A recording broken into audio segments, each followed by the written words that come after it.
In the beginning, God created man in his own image.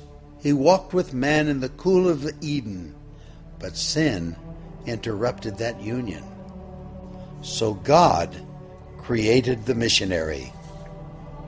God said, I need someone willing to say no to the status quo, no to the dream of wealth, leave their families to fly to a distant land, and learn a language they have never heard, ride in cramped buses on backs of camels, someone who would sleep anywhere, eat anything, bear the heat, and fight the freeze with a smile on their face, just to take the gospel to a people not their own.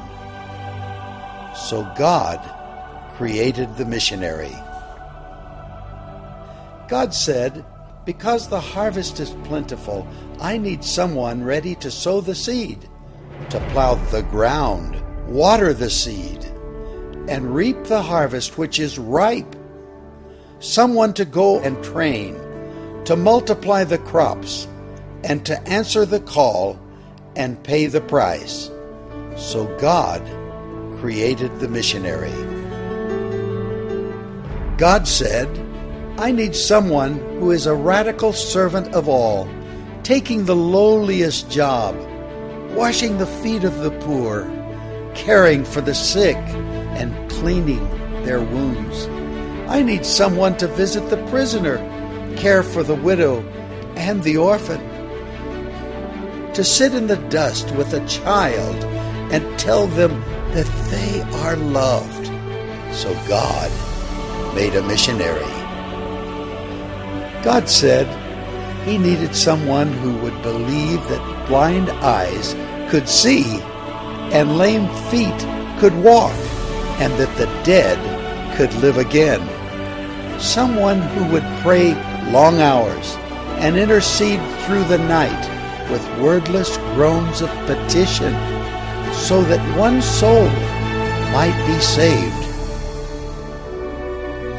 God said, I need someone honest and brave, full of grace, mercy, and compassion, free from fear and passivity, walking in true identity, someone burning with love and girded with truth, someone who radiantly reflects God's glory. So God made a missionary. God said, I need someone who would say yes before they were asked, someone who would go to distant islands, barren deserts, inner cities, closed nations, next-door neighbors, and prestigious universities to reach the unreached.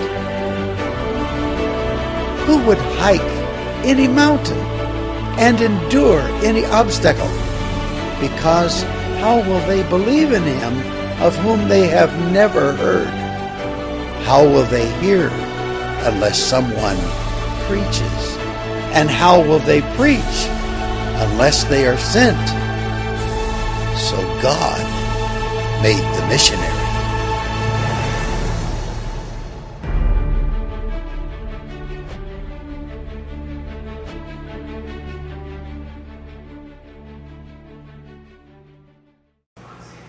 하나님 말씀 보시겠습니다. 로마서 11장 34절에서 36절입니다. 로마서 11장 34절에서 36절까지의 말씀입니다.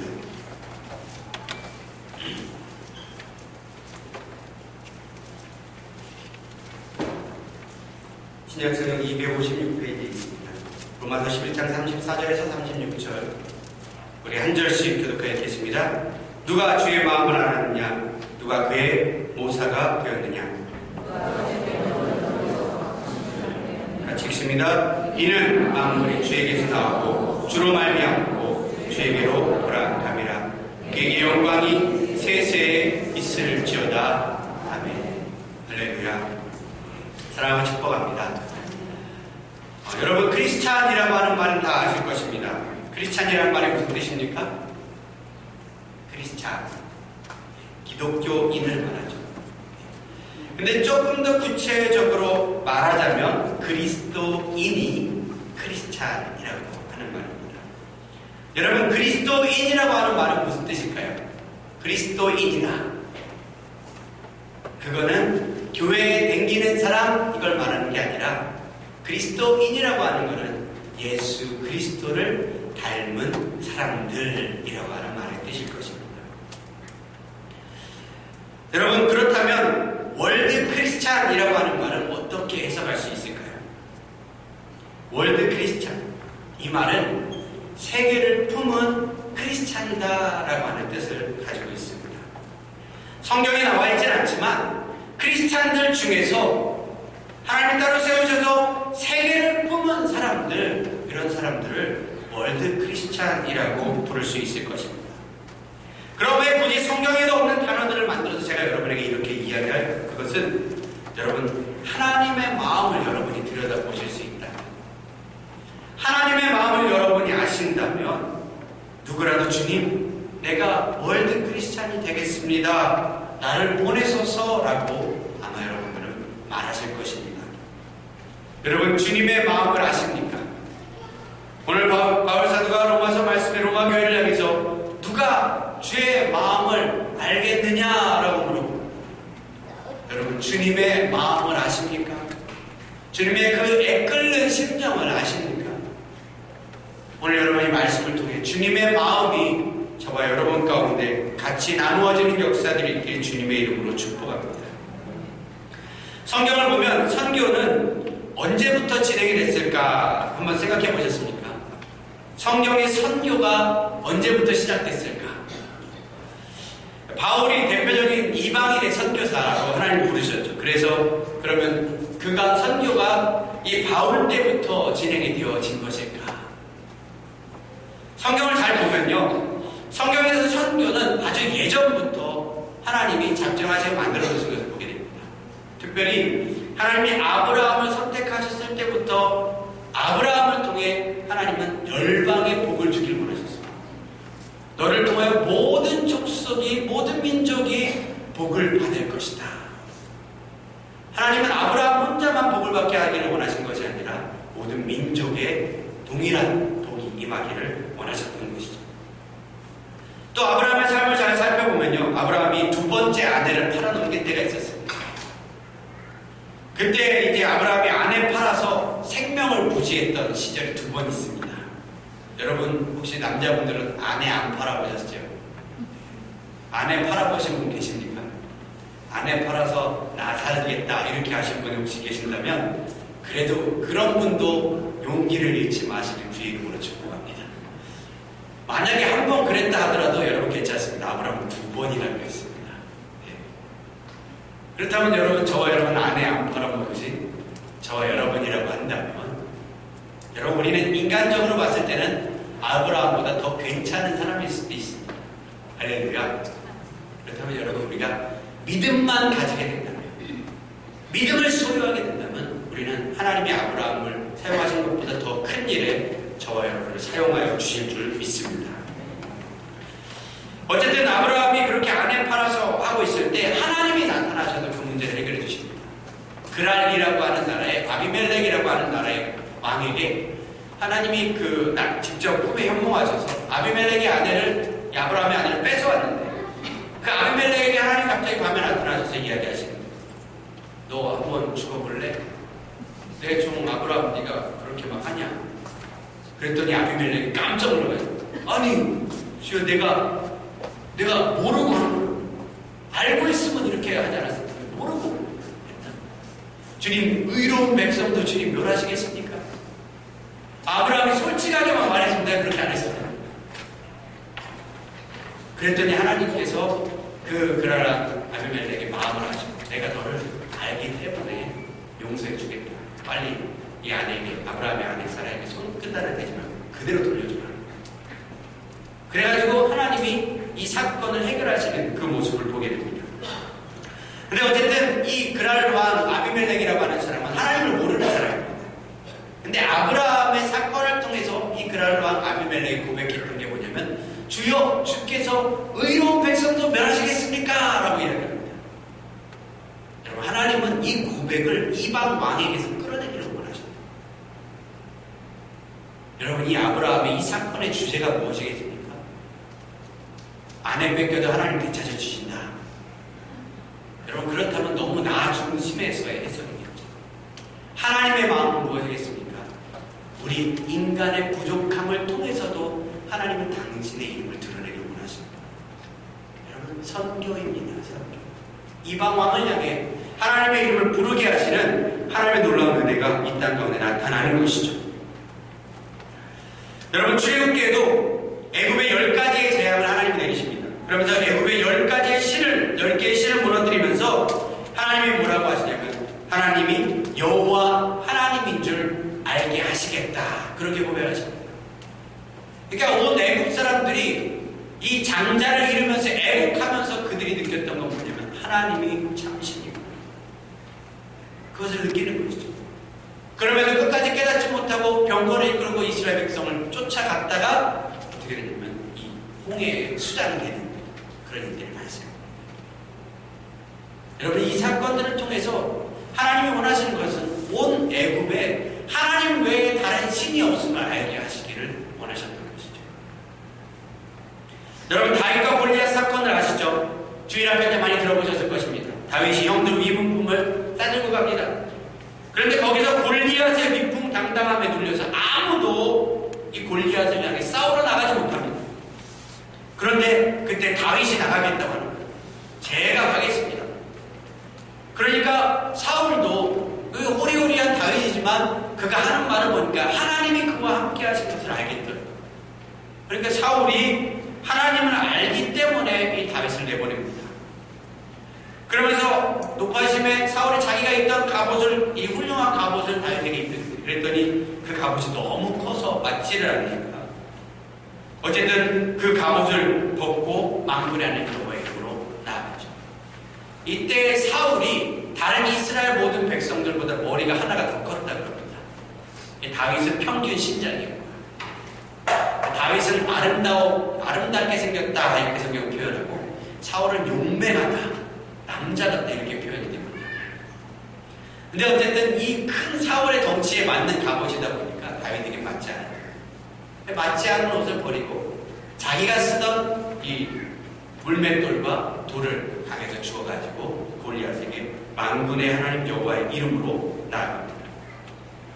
그리고 하나님을 비웃는 골리앗을 주먹만한 돌멩이 하나로 그냥 물리쳐버립니다. 놀라운 것은 이 골리앗이 물맷돌을 딱 던졌을 때 다윗이 정수리에 딱 맞추죠. 근데 놀란 게 원래 정수리에 딱 맞으면 어떻게 되냐면 뒤로 쓰러져야 되는데 이 골리앗은 앞으로 꼬꾸라집니다. 네. 여러분, 상식적으로 이해가 안 가시죠? 하지만 하나님께서 그 골리앗을 쓰러뜨리셨다. 아마 다윗이 이렇게 돌리다가 딱 옆으로 갔을지도 모르겠습니다. 근데 하나님이 류현진의 커브를 다윗의 돌멩이에 허락하십니다. 이렇게 해가지고 딱 이렇게 맞아가지고 하나님이 뒤통수를 그때 딱 때리신 거죠. 그래서 앞으로 팍 꼬꾸라져서 죽었습니다. 어쨌든 이런 이야기 여러분 다 들어보셨을 것입니다. 주일학교 다녀보신 분들은 아마 다 알만한 이야기고 안 다녀보신 분들도 한 번쯤은 들어보시지 않았을까 생각하는 이야기입니다. 근데 어쨌든 어떻습니까 여러분? 이 이야기의 의미가 무엇일까요? 하나님이 왜 골리앗을 죽이셨을까요? 하나님을 욕하니까? 아니면 그 골리앗을 죽여야 이스라엘이 승리하니까?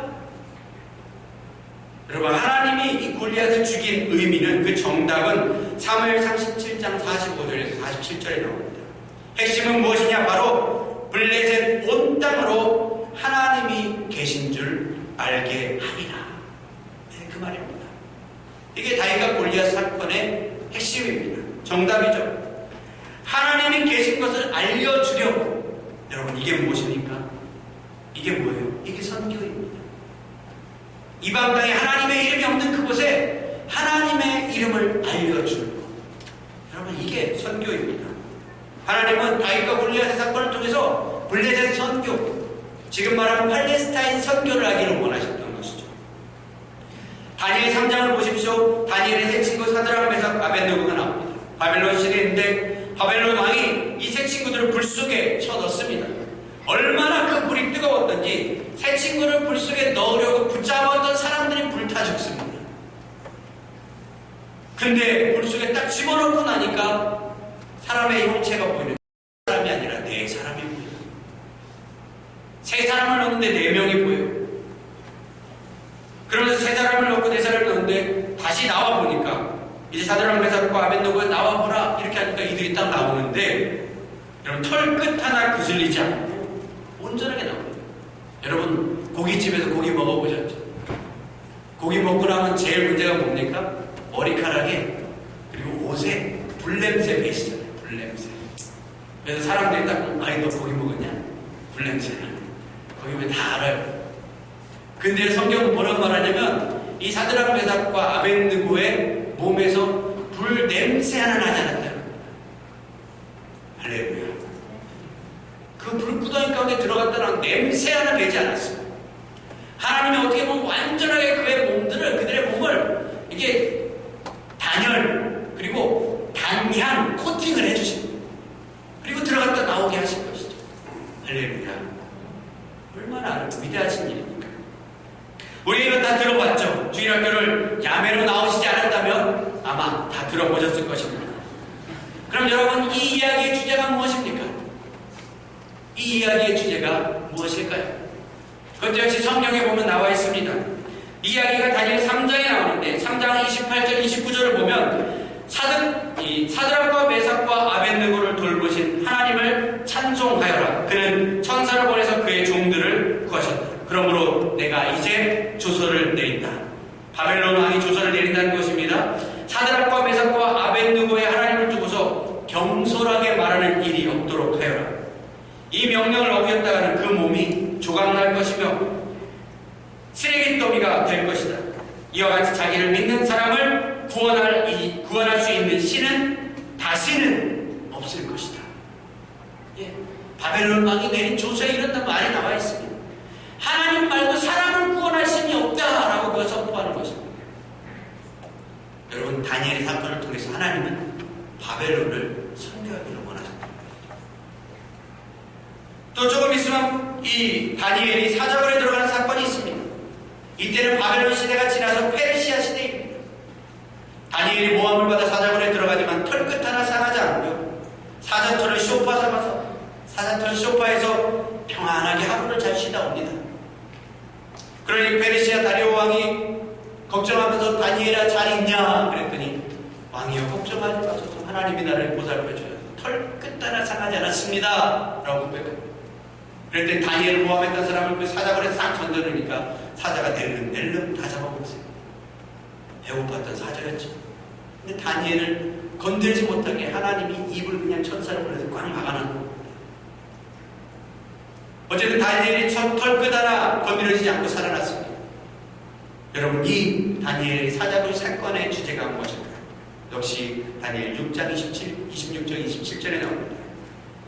다리오 왕이 이 온 국민에게 방을 붙이는데 그 방의 내용이 이렇습니다. 내가 다음과 같이 법령을 공포한다. 내 나라에서 나의 통치를 받는 모든 백성은 반드시 다니엘이 섬기는 하나님을 공경하고 두려워하며 살아가야 한다. 살아계신 하나님이 영원히 다스리신다. 그 나라는 멸망하지 않으며 그의 권세 무궁하다. 그는 구원하시기도 하시며 건져내시기도 하시며 하늘과 땅에도 표적과 기적을 행하시는 분이시고 다니엘을 사자의 입에서 구하여 주신 하나님이다. 이게 이 페르시아 왕 다리오가 하나님을 몰랐던 이방신을 섬기던 다리오가 이 사자굴의 사건을 보고서 이 온 국민에게 했던 그 고백이었습니다.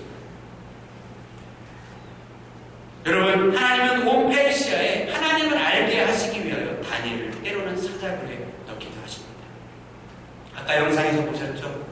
때로는 사막을 가기도 하고 때로는 포장되지 않은 길 아무거나 먹고 때로는 길가에서 자기도 하고 환영받지 못하는 삶을 산다 할지라도 하나님은 당신의 사랑을 드러내고 알려주시기 위해서 하나님은 선교사를 만드셨습니다. God created missionary 이렇게 얘기하죠. 그 몇 번이나 얘기를 하더라고요. 보면서 저희 마음에도 굉장히 감동이 있었습니다. 여러분 하나님이 이 땅에 선교사를 만들어내셨습니다. 선교사라고 하는 명칭과 직책이 없었던 시절에도 하나님은 이미 선교적인 마인드를 가지고 세계와 열방에 당신의 이름을 증거하기 위하여 하나님께서 몇몇 사람들을 세우셔서 그 이름 증거하게 하셨습니다. 여러분, 요나서는 니느웨의 선교를 보여줍니다. 요셉의 이야기를 보십시오. 요셉의 이야기를 통해서 오늘 우리는 이집트 선교를 발견할 수 있습니다. 여러분, 오늘 말씀을 보십시오. 여러분, 하나님의 마음을 아십니까? 오늘 로마서 11장은 하나님이 이방인 선교를 열어주셨지만 결국 다시 이스라엘 당신이 택한 민족을 버리지 아니하시고 구원하실 것을 이야기합니다. 이스라엘 민족은 참 올리브 나무인데 하나님 말씀을 듣고 선교하지 않아서 참 올리브 나무 그 가지를 잘라내시고 맛도 없고 가치도 없는 돌 올리브 나무를 접붙여서 참 올리브 나무처럼 살게 하셨다라고 합니다. 우리나라에도 그런 나무 있죠. 밤나무가 있는 나무, 너도 밤나무 이런 게 있죠. 밤나무는 밤 열매가 맛있는데 너도 밤나무랑 똑같이 생겼는데 딱 보면 맛땡이 하나도 없어. 야, 너도 밤나무냐? 그래서 너도 밤나무냐? 이런 이름이 붙었다가 이 이스라엘의 참 감람나무와 돌 감람나무가 그런 것입니다. 참 감람나무, 참 올리브 나무는 진짜 올리브 나무.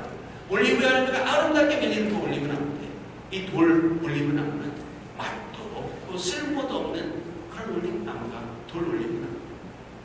근데 하나님께 당신이 정말 키우고 심어줬던 귀한 올리브 나무를 잘라내시고 이스라엘 백성들 안에 잠깐 쳐내시고 이방인들을 선교하시기 위해서 이 돌 감람나무와 같은 쓸모없는 저희들을 그 귀한 참나무, 감람나무 가지에 접붙여 주셨습니다.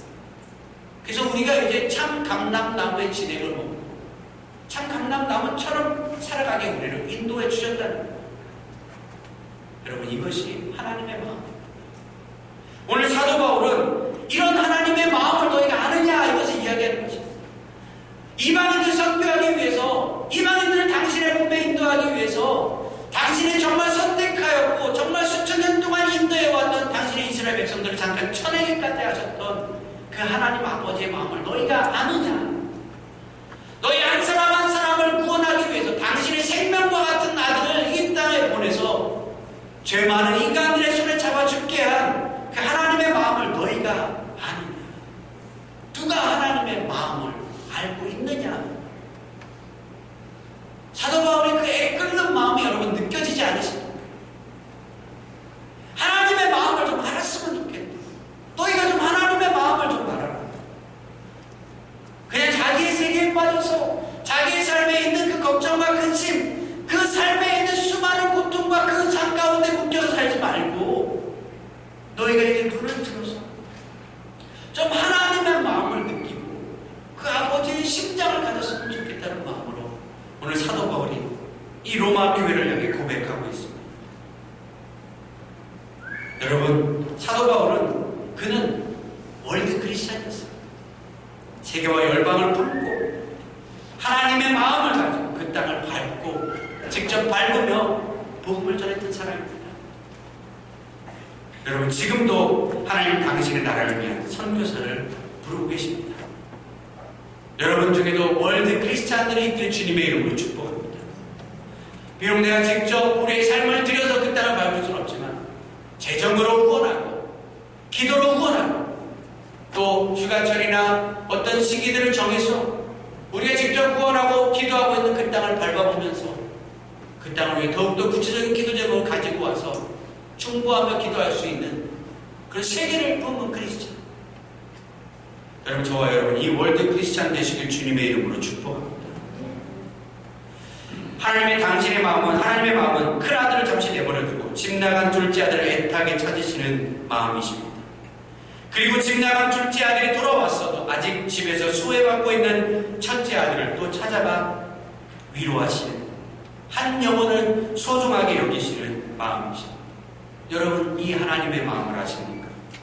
찬양의 가사에도 그런 가사가 있죠. 주의 심장 가지고 우리 이제 일어나 주 따르게 하소서.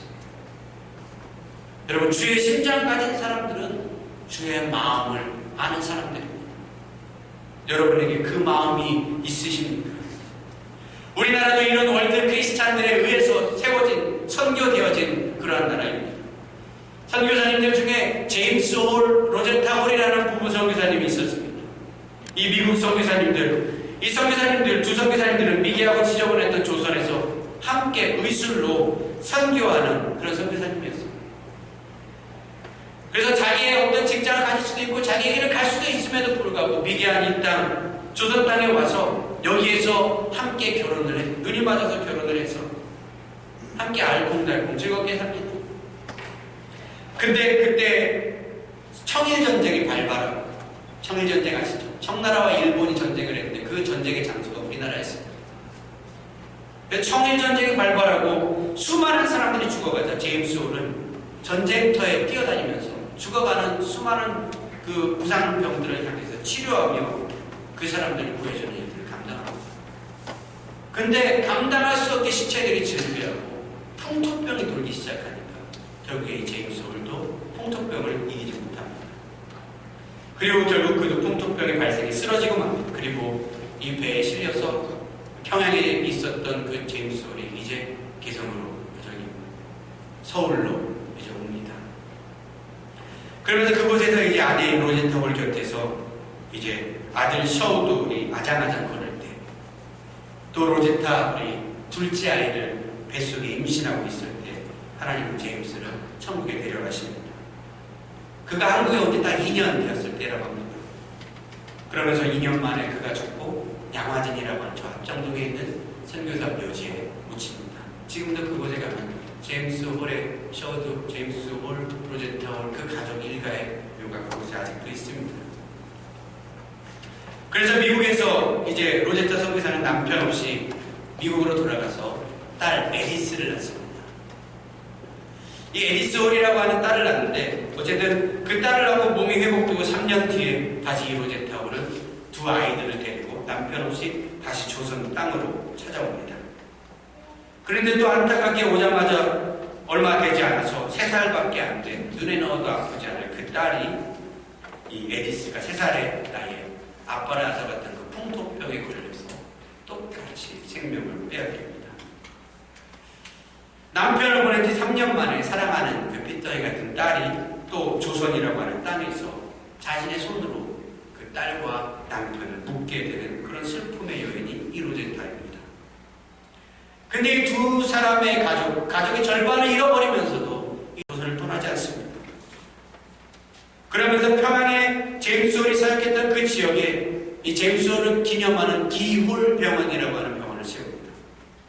그리고 여성 환자들을 위해서 광해원은 남성 환자들을 위해 존재하기 때문에 여성 환자들을 위한 광해여원을 세웁니다. 그리고 또 자기 아이를 먼저 보냈기 때문에 어린 아이들을 위한 병원을 개원하고 여러분 잘 아시는 결핵 환자들을 위한 크리스마스 실들을 개발한 그 여인이 로제타 홀입니다. 맹인 소녀들을 위한 점자 교육도 하고 한국 최초의 맹인 학교 동아 학교를 세우는 일도 감당했습니다. 그러면서 84세로 그녀가 죽을 때까지 한평생 이 땅을 위해 헌신합니다.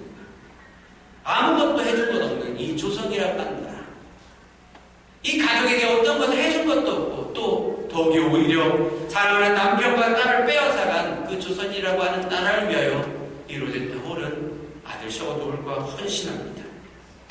여러분 어떻게 이렇게 할 수 있었을까요? 여러분 우리나라가 이러한 사랑 가운데 세워진 나라인 줄 믿습니다. 하나님의 콜링 가운데 반응했던 수수의 월드 크리스찬들에 의해서 세워진 나라.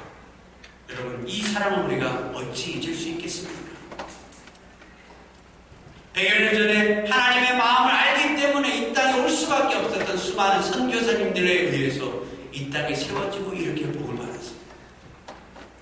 이제는 하나님이 저와 여러분에게 또 당신의 마음을 나눠주시고 여러분을 통해 세계와 열방에 주의 복음을 또 전하게 하기를 원하고 계십니다. 여러분 아시아에 있는 인도라고 하는 나라를 좀 보기 원합니다. 그 나라에 있었던 몇 가지의 기사를 스크랩 해보았는데 봄페이라고 하는 도시 락심이라고 하는 여인이 있습니다. 이 여인이 17세에 팔려서 창녀가 되었답니다. 그러면서 8년 동안 창녀 노릇을 합니다. 이 여인의 소원은 결혼해서 평범한 가정을 이루는 게 그녀의 소원이었습니다. 근데 창녀인 그녀가 결혼할 수 있을까요? 세상에 보기에도 안 되겠다 싶습니다. 하지만 이 여인이 기적적으로 예수님을 영접하고 그 삶의 변화가 일어나서 더 이상 창녀 생활을 할 수가 없는 거예요. 마음의 양심의 가책이 찔려서 더 이상 그 죄 짓는 일들을 할 수가 없는 거예요. 음란에 빠져서 할 수가 없는 것입니다. 그래서 그 일을 그만둡니다. 그리고 교회 출석하면서 열심히 신앙생활 하는데 거기서 한 청년을 만납니다. 그리고 그 청년과 결혼을 해서 가정을 이뤘습니다. 그녀의 소원이 이루어진 것이죠. 지금 인도에 60만 명의 락시미와 같은 이런 창녀들이 이 인도에 존재한다고 합니다. 인도는 성적으로 굉장히 문란한 나라이며 성에 윤리 관념이 없는 나라입니다. 어쨌든 이런 여인들에게 예수님을 전할 여러분의 손길을 기다리고 있다고 합니다. 누가 주의 마음을 알아서 여러분 가시겠습니까? 또 인도의 나모로라고 하는 사람은 사지가 잘리고 꺾여져서 구걸하는 거지입니다.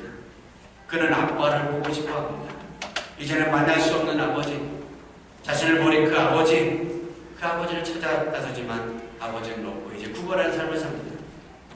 그런데 한 사람이 그에게 찾아가 전도를 합니다. 하나님이 우리의 아버지이십니다. 이 말을 들은 나모로는 아버지를 볼 수 있다는 그 말에 기쁨으로 예수님을 영접합니다. 그리고 이제 그는 더 이상 고와 거지가 아닌 하나님 아버지를 소유한 하나님의 자녀가 됩니다. 인도에 2300만 명의 거지가 있습니다. 우리나라 절반 인구에 달하는 거지가 아버지 없이 지금 그와 같이 버려져 있습니다. 여러분, 누가 아버지의 마음을 알아 그들에게 가시겠습니까? 인도에는 소경 환자가 1000만 명이 넘는답니다. 눈을 뜨지 못하는 소경이 1000만 명이 넘는다. 8천만 명의 에이즈 환자가 있다. 요즘 통계로 1억 명이 넘었다는 얘기도 있습니다. 그만큼 성적으로 문란한 나라가 인도입니다. 우리나라의 2배가 되는 인구가 에이즈에 걸려 허덕이는 그 나라. 또 지금도 1000명이 넘는 여자들이 불에 타 죽는 일들이 발생하는 그 나라. 이런 여성의 인권이 유린된 여성이 인도에만 3억 명이 넘습니다. 여러분, 누가 주의 마음을 가지고 반응하시겠습니까? 인도만 그렇겠습니까? 지금도 수많은 나라, 죽어가고 있는 나라, 하나님의 사랑이 필요한 나라들이 너무나 많습니다. 여러분, 누가 하나님의 마음을 가지고 계십니까? 여러분, 말씀을 맺습니다. 누가 주께 먼저 여러분의 마음과 삶을 드리겠습니까? 누가 주께 먼저 여러분의 삶을 내어드리겠습니까? 그래서 드린 그 삶의 보답을 받고 그 열매와 축복을 누리실 분이 누구이십니까? 모든 만물은 주께로 나오고 주께로 돌아갑니다. 우리 영혼들도 주께로 왔으니 주께로 돌아갈 것입니다. 여러분의 삶을 드리십시오. 주님이 여러분을 사용하실 것입니다. 그리고 우리는 주께서 다시 오시는 그때에 영광 가운데 기쁨으로 주님을 맞이할 수 있는 저와 여러분 되시길 주님의 이름으로 축복합니다. 저와 여러분은 하나님이 보내신 선교사입니다. 세계를 품은 선교사의 마음을 저와 여러분 소유하시길 주님의 이름으로 축복합니다. 우리 같이 찬양하시겠습니다.